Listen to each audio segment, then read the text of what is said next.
Jai Hind students. Today we will discuss the remaining story of chapter number 2 of history, Socialism in Europe and the Russian Revolution. So this is the remaining story. So we have to start from 4.2, making a socialist society. कैसे एक socialist society बन गई. Civil war के time पे जो Bolshevik थे उन्होंने industries को और बैंक्स को नेशनलाइज कर दिया और जो पीजेंट्स थे उनको परमिशन दे दी गई कि वो उस लैंड को भी कल्टीवेट कर सकते हैं जिसको सोशलाइज करा जा चुका था. बोल्शेविक्स ने जो कॉन्फिस्केटेड लैंड थी, जिस लैंड को उन्होंने सीज कर रखा था, उस लैंड को उन्होंने यूज़ किया कलेक्टिव वर्क शो करने के लिए कि कलेक्टिव वर्क क्या होता है. इसका डेमोन्स्ट्रेशन उन्होंने उस लैंड को यूज़ करके किया. उस टाइम पे एक प्रोसेस स्टार्ट किया गया सेंट्रलाइज प्लानिंग का. ऑफिशियल्स जो थे उन्होंने इस बात को एसेस किया कि कैसे जो इकोनॉमी है कैसे वो अच्छा वर्क करेगी, कैसे हम टारगेट्स बनाएं 5 ईयर पीरियड के लिए कि जो हमारे लिए पहले ज़्यादा इम्पॉर्टेंट हों. सो उस बेसिस पे 5 ईयर प्लान्स को बनाया गया. गवर्नमेंट ने सारी चीज़ों के प्राइसेस को फिक्स कर दिया जिससे इंडस्ट्रियल ग्रोथ जो है वो हमारे फर्स्ट 2 प्लान्स में बढ़ सके. बिकॉज अगर सारी चीज़ों के प्राइसेस फिक्स नहीं होंगे तो उसका असर इकोनॉमी पे पड़ेगा. तो that's why government fixed all the prices during the first 2 plans. So first plan 1927 से 1932, दूसरा 1933 से 1938. तो उस टाइम पे सेंट्रलाइज प्लानिंग से इकोनॉमिक ग्रोथ बहुत अच्छी हुई. उस टाइम पे इंडस्ट्रियल प्रोडक्शन जो था बहुत तेज़ी से बढ़ा. कोल में, ऑयल और स्टील में 100% ज़्यादा इंक्रीमेंट हुआ. काफ़ी सारी फैक्ट्री सिटीज़ उस टाइम पे बनाई गई. इससे लेकिन एक नुकसान हो रहा था, जितनी तेज़ी से कंस्ट्रक्शन चल रहा था उतनी ही तेज़ी से वर्किंग कंडीशंस जो थी वो बहुत ज़्यादा ख़राब होती जा रही थी. लोगों को बहुत काम करना पड़ रहा था, वर्कर्स की कंडीशन बहुत ख़राब हो रही थी. उस टाइम पे एक सिटी थी मैग्नेटोसगोर्स. ये जो कंस्ट्रक्शन हो रहा था स्टील प्लांट का वहाँ पे वो कंस्ट्रक्शन विदिन 3 ईयर्स पूरा कर लिया गया. लेकिन जो वर्किंग कंडीशंस थी वो बहुत ज़्यादा ख़राब हो चुकी थी और उसका रिज़ल्ट क्या हुआ कि एक साल में 1 ईयर में अराउंड 550 टाइम्स जो वर्क को रोकना पड़ा. मींस 1 ईयर में 550 टाइम्स वर्क को बीच में रोकना पड़ा.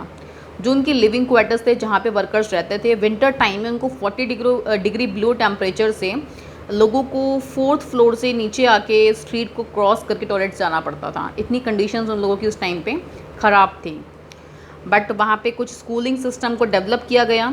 अरेंजमेंट्स बनाए गए फैक्ट्री वर्कर्स के लिए कि जो फैक्ट्री वर्कर्स हैं, जो पीजेंट्स हैं, उनको एजुकेट कराया जाए, उनको यूनिवर्सिटीज़ भेजा जाए. क्रैचेज़ ओपन करे गए. क्रैचेज़ होते हैं जहाँ पे जो वर्किंग वुमेंस होती हैं तो वो अपने बेबीज़ को नहीं देख पाती हैं, अपने बच्चों को, तो वहाँ पे उनके बच्चों को रखा जाता है. वहाँ पे उनके प्रॉपर उनको फूड प्रोवाइड करा जाता है, मिल्क दिया जाता है उनके बच्चों को. तो जो वुमेन वर्कर्स थी फैक्ट्रीज़ में उनके लिए क्रैचेज़ स्टार्ट करे गए उनके बच्चों के लिए. चीप पब्लिक हेल्थ प्रोवाइड करी गई जैसे लोगों की पब्लिक जो हेल्थ कंडीशंस हैं वो इम्प्रूव हो सकें. उनके जो लिविंग क्वार्टर्स हैं उनको बनाया गया वर्कर्स के लिए. बट जो इसका इफ़ेक्ट था वो पूरे कंट्री में सब जगह अलग अलग था. बिकॉज गवर्नमेंट के जो रिसोर्सेज थे वो लिमिटेड थे, इसलिए इसका इफ़ेक्ट भी जो था वो सब जगह अलग अलग था. It is not same for all. Next आपका आता है 4.3 स्टालिनिज्म एंड कलेक्टिवाइजेशन.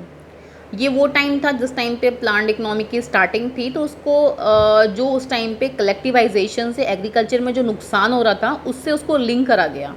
1927 से 28 के टाइम पे जो सोवियत रशिया थी उसने बहुत ज़्यादा शॉर्टेज देखी ग्रेन सप्लाई थी. ग्रेन सप्लाईज में बहुत ज़्यादा शॉर्टेज हो रही थी. उसके लिए गवर्नमेंट ने क्या करा, प्राइसेस को फिक्स कर दिया. उन्होंने कहा कि इसी रेट पे जो पीजेंट्स हैं वो अपने ग्रेन्स को सेल करेंगे. बट पीजेंट्स ने उसको सेल करने से मना कर दिया. उन्होंने कहा कि हम गवर्नमेंट को ये सेल नहीं करेंगे इन प्राइसेस पे. स्टालिन जो कि व्लादिमीर लेनिन की डेथ के बाद उस पार्टी को लीड कर रहा था, स्टालिन, उन्होंने कुछ नए मेजर्स को इंट्रोड्यूस किया.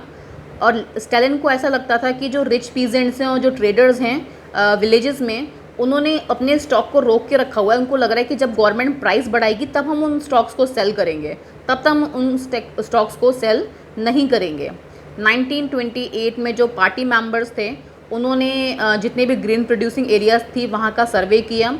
जितने भी ग्रेन कलेक्शंस थे उन सब से मिले और वहाँ के जो कुलक्स थे उन पे रेड किया. ये उस टाइम के जो बहुत अच्छे पीजेंट्स थे उनको बोला जाता था. तो वहाँ पे जाकर उन्होंने रेड करी जिससे वो जो ग्रेन है उसको वहाँ से ले सकें. और जो शॉर्टेज थी फूड सप्लाई की वो कंटिन्यू हो रही थी. तो ये डिसीज़न लिया गया कि अब कलेक्टिवाइज फार्म सिस्टम स्टार्ट करा जाएगा, मींस कलेक्टिवाइजेशन सिस्टम को स्टार्ट करेंगे जिससे जो ग्रेन शॉर्टेज है वो ख़त्म हो सके। तो इसके लिए उन्होंने क्या करा, जो स्मॉल साइज़ जितनी भी लैंड्स थी उन सबको इकट्ठा एक साथ कर दिया गया। और after 1917 land had been given over to the peasants को वो लैंड्स दे दी गई, और जो स्मॉल साइज पीजेंट्स थे, जो फार्म्स थे, उनको मॉडर्नाइज नहीं किया गया, because to develop modern farms and run them along industrial lines with machinery, it was necessary to eliminate kulaks, take away land from peasants and establish state control large farms. अपने modern farms को develop करने के लिए, industrial lines को run करने के लिए ये ज़रूरी था कि जो उस टाइम के वेल पीजेंट्स थे उनको उनसे लैंड लेना और अपना पूरा कंट्रोल, स्टेट का पूरा कंट्रोल बड़े फार्म्स पे होना, ये बहुत ज़रूरी था उस टाइम पे। तो इन सब के लिए जो स्टालिन था उसने अपना कलेक्टिवाइजेशन प्रोग्राम स्टार्ट किया।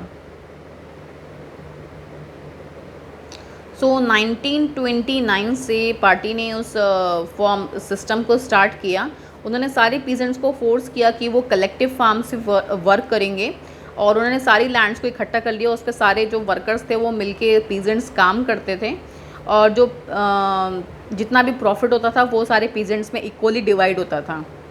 बट इससे जो पीजेंट्स थे वो खुश नहीं थे और वो इस सिस्टम को चेंज करना चाहते थे। तो उन्होंने अपने जो लाइव स्टॉक था उसको डिस्ट्रॉय करना स्टार्ट किया। 1929 से 1931 तक जो नंबर था कैटल्स का वो अराउंड 1/3 ही बचा था, बिकॉज जो पीजेंट्स थे वो अपना लाइव स्टॉक डिस्ट्रॉय कर रहे थे। तो काफ़ी सारे लोगों ने कलेक्टिवाइजेशन का अपोज़ किया। तो जिन लोगों ने उसका अपोज़ किया उन सबको पनिशमेंट दिया गया। काफ़ी सारे लोगों को देश से निकाल दिया गया, कुछ लोगों को पनिशमेंट दिया गया। So as they registered collectivisation, peasants argue that they were not rich and they were not against socialism. जो लोग कलेक्टिवाइजेशन का अपोज कर रहे थे उन पीजेंट्स ने कहा ना तो हम बहुत ज़्यादा रिच हैं और ना ही हम सोशलिज्म के अगेंस्ट हैं, बट हम कलेक्टिव फार्म्स पे वर्क नहीं कर सकते बिकॉज हमारे अपने कुछ रीजंस हैं।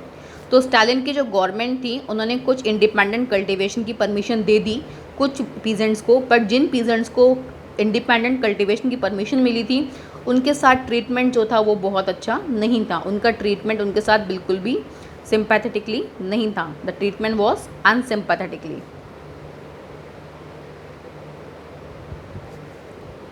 कलेक्टिवाइजेशन सिस्टम होने के बाद भी जो प्रोडक्शन था वो बहुत ज़्यादा इंक्रीज़ नहीं हो सका। इनफैक्ट 1933 के टाइम पे बहुत ज़्यादा बैड हार्वेस्ट हुआ, मतलब क्रॉप फेलियर हो गया, जिसकी वजह से फेमाइन की कंडीशन हो गई और वो सोवियत की हिस्ट्री में सबसे बड़ी फेमाइन कहलाई गई, जिसमें अराउंड 4 मिलियन से भी ज़्यादा लोगों की डेथ हो गई।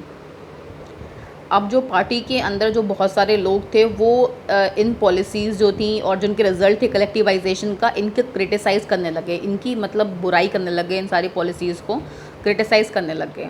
तो स्टालिन और जो उसके साथ के लोग थे जो स्टालिन को सपोर्ट करते थे, उन लोगों ने उन क्रिटिक्स पे जो उन लोगों की बुराई कर रहे थे उनके सिस्टम की, उन पे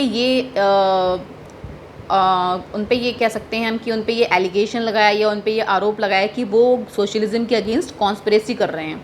कॉन्स्पिरेसी का मतलब है यहाँ पे कि कोई प्लानिंग कर रहे हैं उनके अगेंस्ट, तो इसलिए उन पे ये एक्यूजेशन लगाया गया। और ये एक्यूजेशंस जो थे, ये जो आरोप थे, ये स्टालिन ने और उसके साथ के लोगों ने पूरी कंट्री में उन सब लोगों पे लगाए जो उसके अगेंस्ट बोल रहे थे। सो 1939 आते आते अराउंड 2 मिलियन जो थे लोग थे वो कम से कम प्रिजन में डाल दिए गए और कुछ लोगों को लेबर कैंप्स में भेज दिया गया। ये वो सारे लोग थे जो स्टालिन के अगेंस्ट बोल रहे थे। इसमें से ज़्यादातर लोग जो थे वो इनोसेंट थे, उन्होंने कोई क्राइम नहीं किया था, बट उनके लिए कोई बोलने वाला नहीं था बिकॉज सबको डर था कि हमारे साथ भी वही ना हो जो इनके साथ हुआ हो।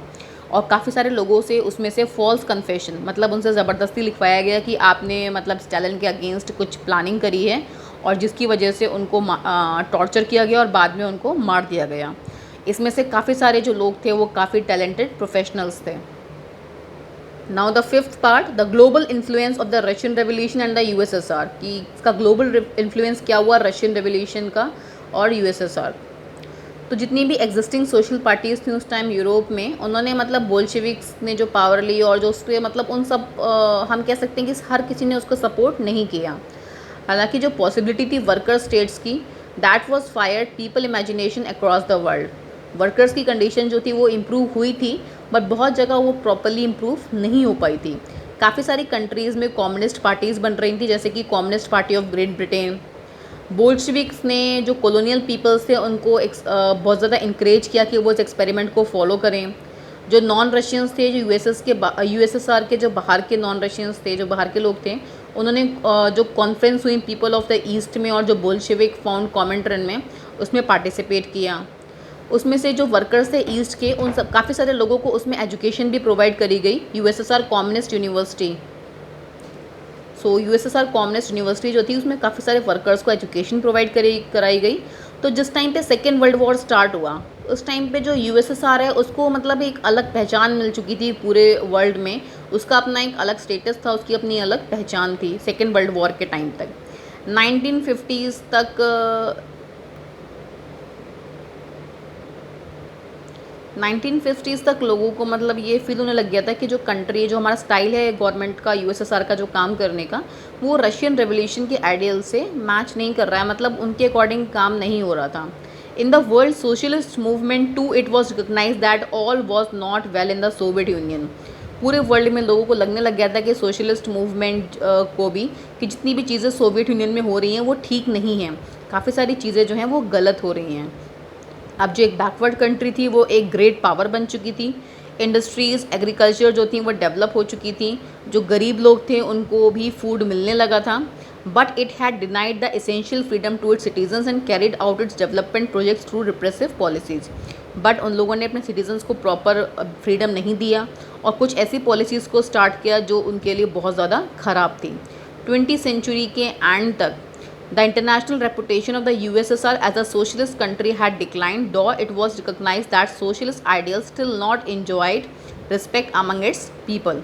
20वीं सेंचुरी के एंड तक जो यूएसएसआर है उसकी पूरे मतलब हम बात करें अगर इंटरनेशनल रेपुटेशन की, तो वो जो थी कम हो गई थी। पहले उसकी रेपुटेशन ज़्यादा थी, बट 20वीं सेंचुरी के एंड आते आते इंटरनेशनल लेवल पे यूएसएसआर की जो रेपुटेशन थी वो काफ़ी कम हो चुकी थी।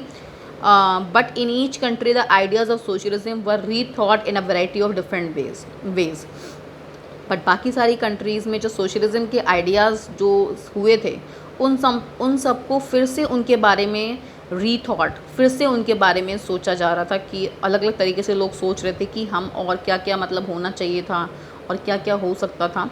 तो सब उनके बारे में फिर से चीज़ों को सोच रहे थे। So here your chapter is finished. So prepare your notes in your fair notebook and send it to me. Okay, thank you.